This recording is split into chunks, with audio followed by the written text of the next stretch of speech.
Hey, guys, Altavis Pelda here, your voice manager. And let me just pause because I know you saw the title. Yes, $1 million ain't nothing. That's the title. I know, and some of you are going to say, well, wait. No, unicorn, no voice manager. Altavis, no, $1 million is really something. It's a whole lot. No. We're going to have a discussion today that's going to really shift your mind because in the reality, when we think about, especially where we are right now and what we've been going through, uh, the goals we had, we probably really undersold ourselves on what we could achieve.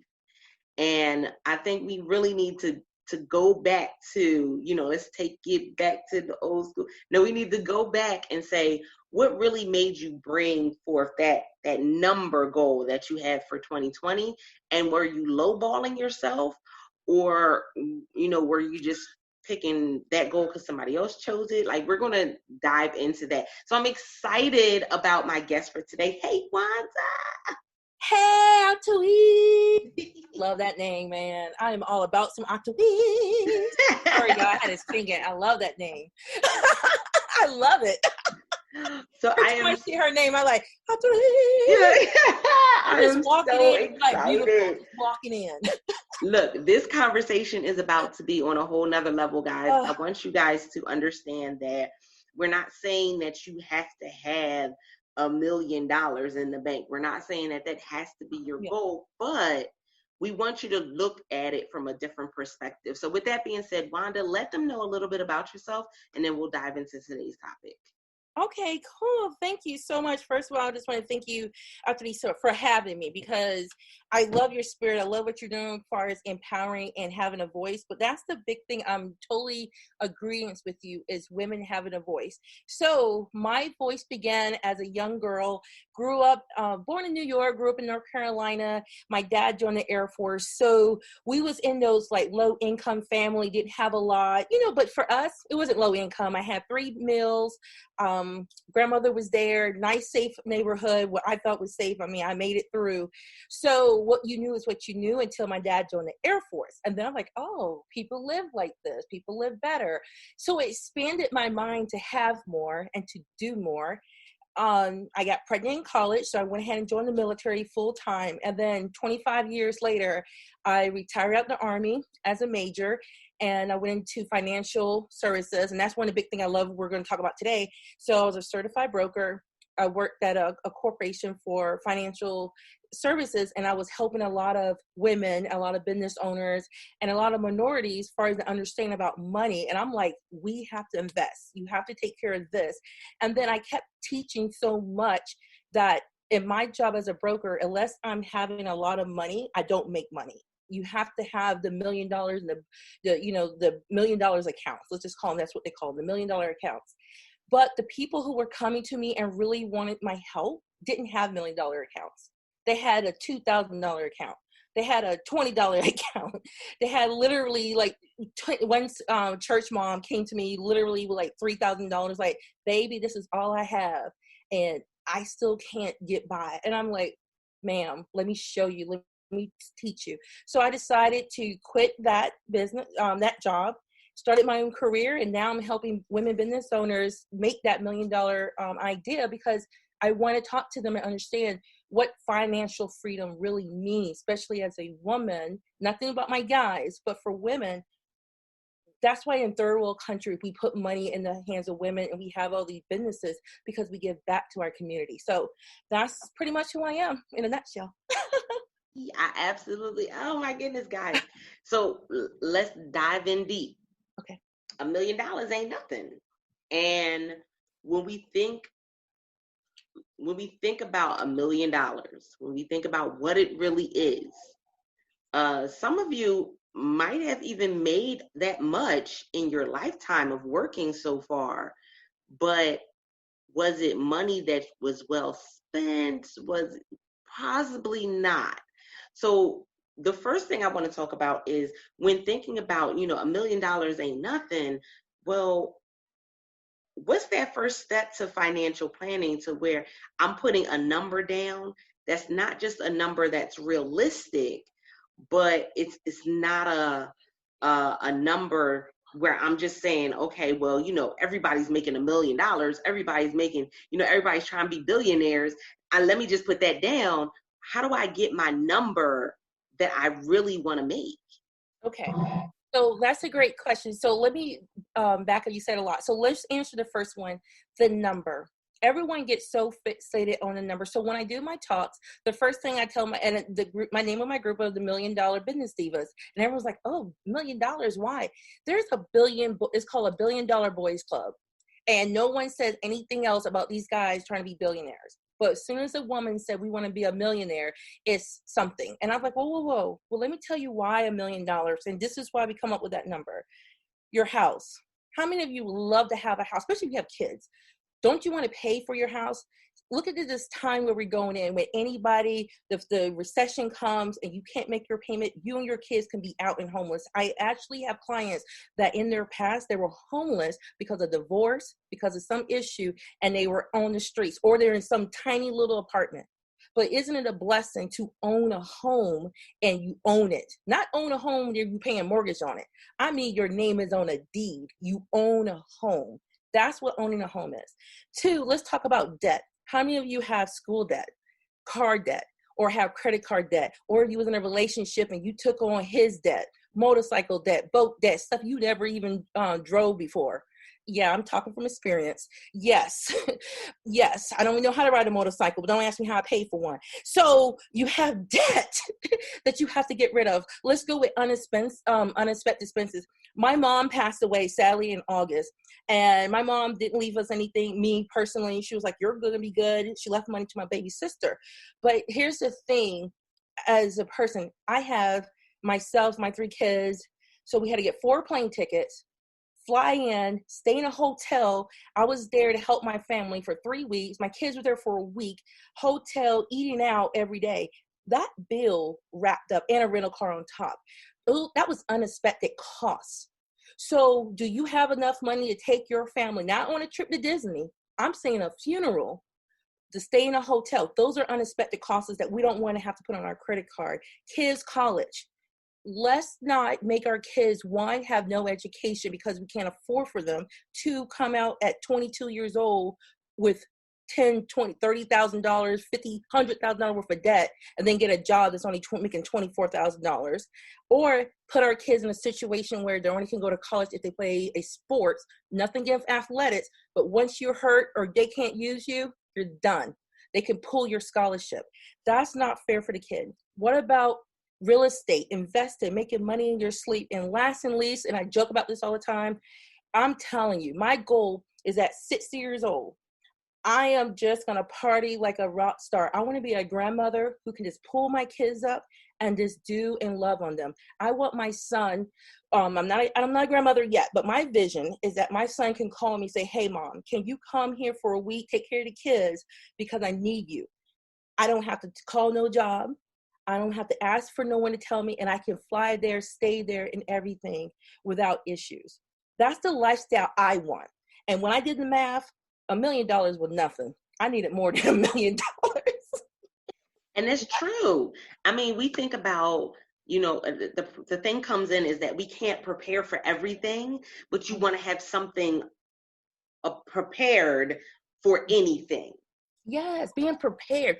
Thank you. That's the biggest thing. You want to be prepared, especially as we're talking about this, we're kind of going out of that phase of the coronavirus, and a lot of people lost their jobs. A lot of businesses had to close. People were furloughed. And then what were they living off of? Some was able to get unemployment. Some could not get unemployment.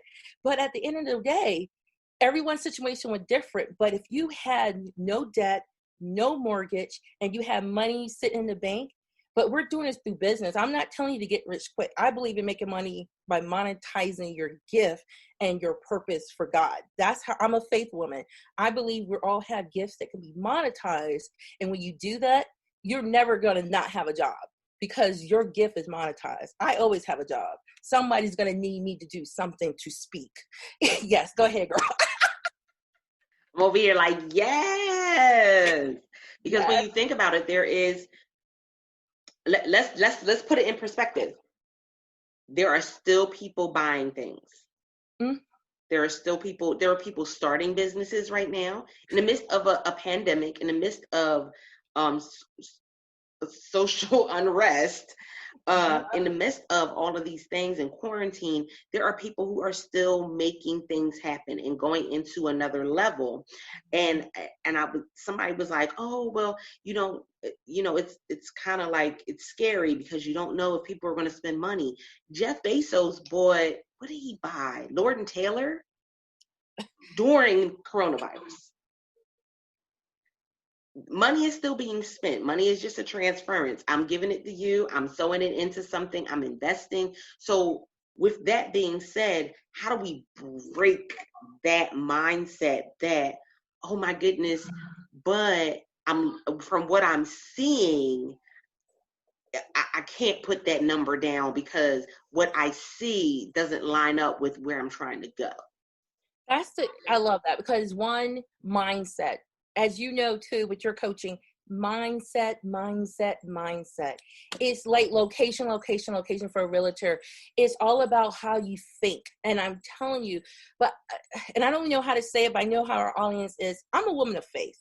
But not only am I a woman that have faith in God and know that there's something for me, I know I can achieve it.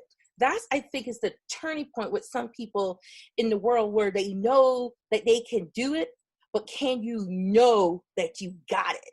And it's the way you think about it. So for me, literally, I started out small. So I've been investing and doing money since I was 18 years old, because I had someone when I was in the Army tell me, hey girl, you need to take some little money, take your little $20 and put it here.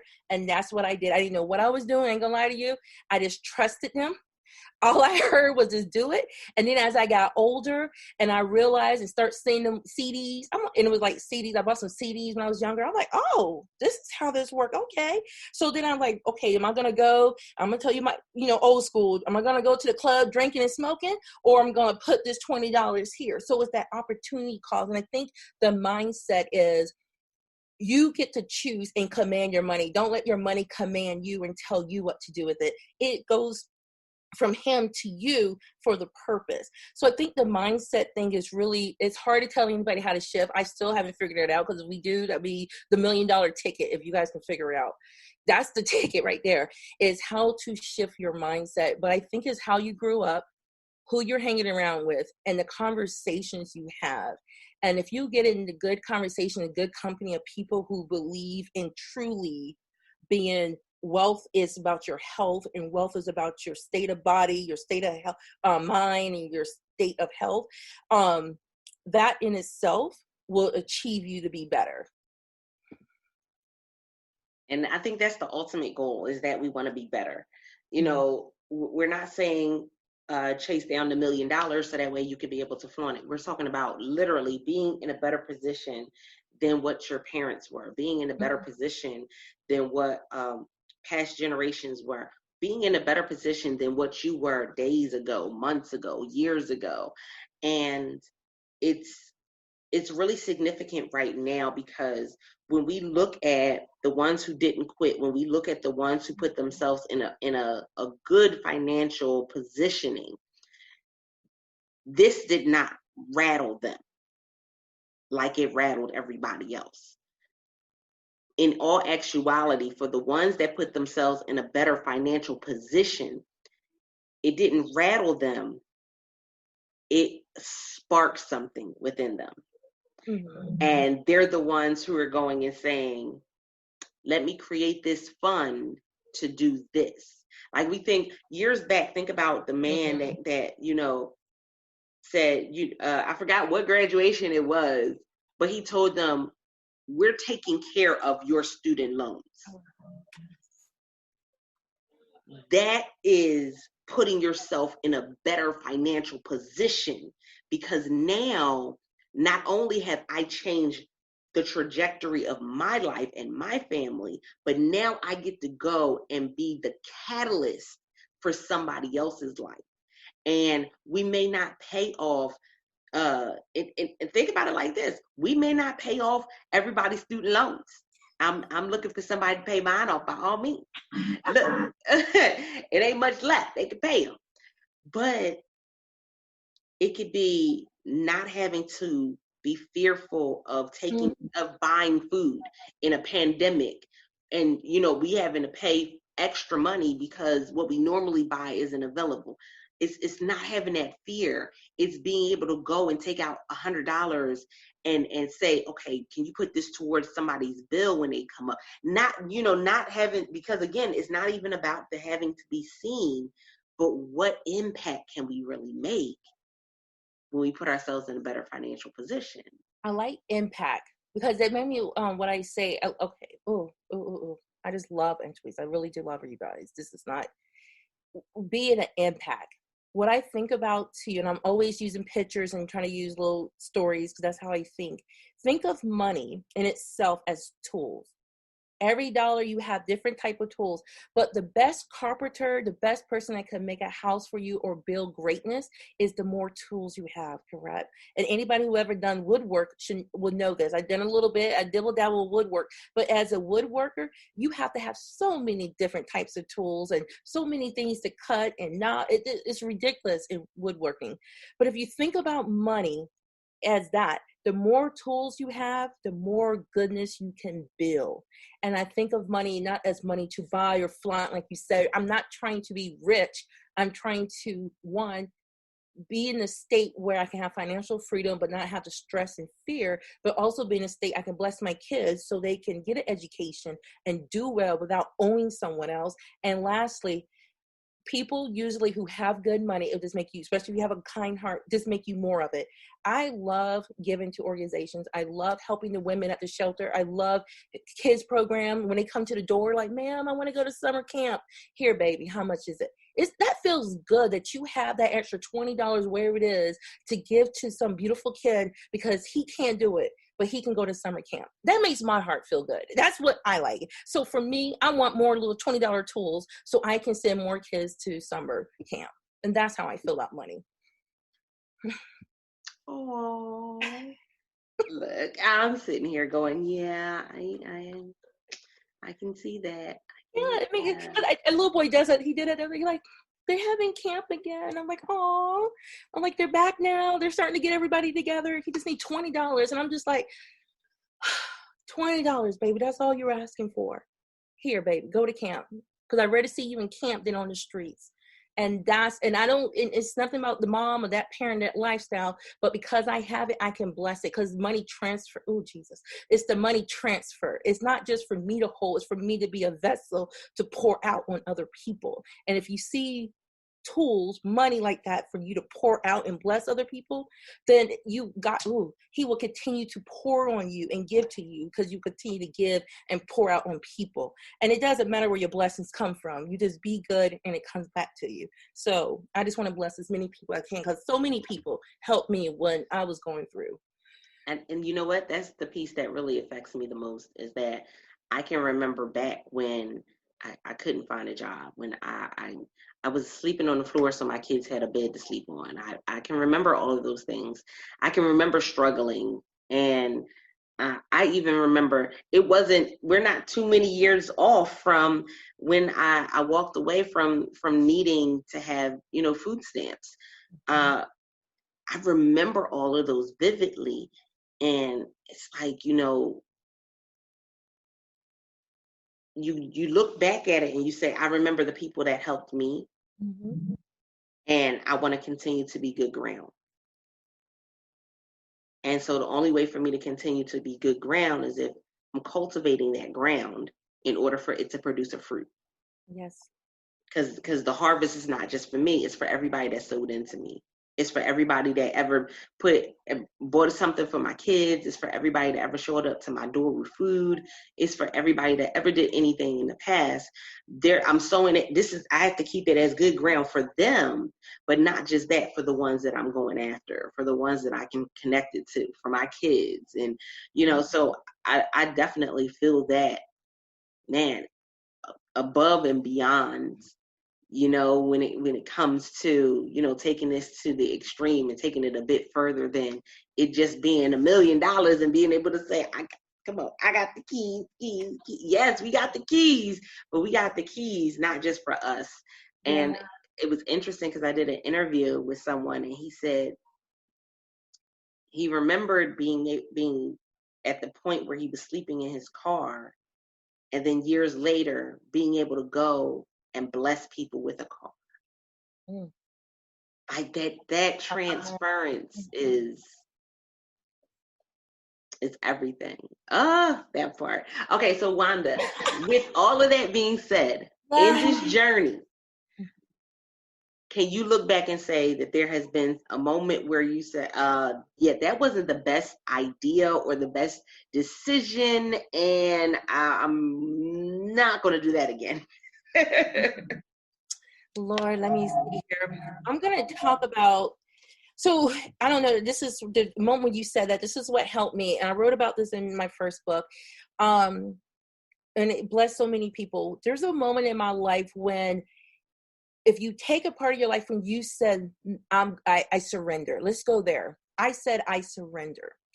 And I was a know-it-all, thought I knew it everything person. I was a smart cookie, still smart. But it was a point in my life you couldn't tell me nothing. And honey, when you get in some situations and there's only one way that you're going to learn your lesson, and that is to hit bottom. And I got so far to the bottom, it got to the part, just my career, legal issues, divorce, everything, you name it. I was sick. I had injuries from combat, and all that to say, I got to a point in my life when I wanted to end it all. And I talk about that very vividly in the book, like, because to me it was the lowest. And I said, I can't do this anymore. I'm depressed. I'm done. But I'm such a little chicken something. I'm not trying to actually commit suicide or end my life. So I went to the one person I knew, and I just laid on the floor crying and said, I surrender. I'm a believe in this God thing. Help me. Fix this. You figure it out. You do it. If you're God, God do it. And I just prayed and cried, went to sleep. When I woke up after my little nap, my spiritual nap, I like to call it, I woke up and I felt hope for the first time. And I can't even explain to you that feeling. I just felt hopeful. And I think that's what I was missing in my life, was when you, hopelessness, when they tell you, you don't want to get to the part where you lack hope.